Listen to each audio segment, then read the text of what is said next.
Dinagsa ang job fair na pinakatampok na serbisyo sa okasyon na sumaktong Biyernes, kung kailan marami ang walang pasok dahil ito ang pinaka-weekend sa kanila roon. Yan ang balitang Middle East ni Raquel Salinel.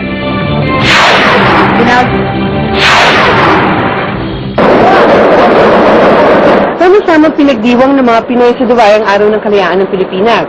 Bukod sa parada at kamustahan, nagsagawa ng iba-ibang aktibidad ang Filipino organizations para tulungan ng mga nangangailangang kababayan. Sa ngayon daw kasi, hindi mga dayuhang mananakop ang kalaban ng mga Pinoy, kung hindi ang matinding kahirapan.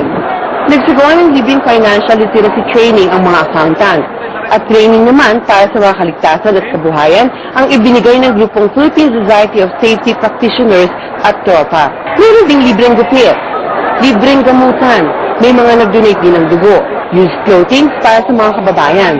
Pero, mas marami ang dumagsa sa job fair ng Philippine Human Resources Practitioners Association. Kasing kailangan ng mga tao. Pangalawa is, this is in line with the PhilCom's goal na makatulong sa lahat. Isa si Nel sa mga maagang pumila sa job fair. 3 buwan na siyang naghahanap kasi ng trabaho dito sa Dubai.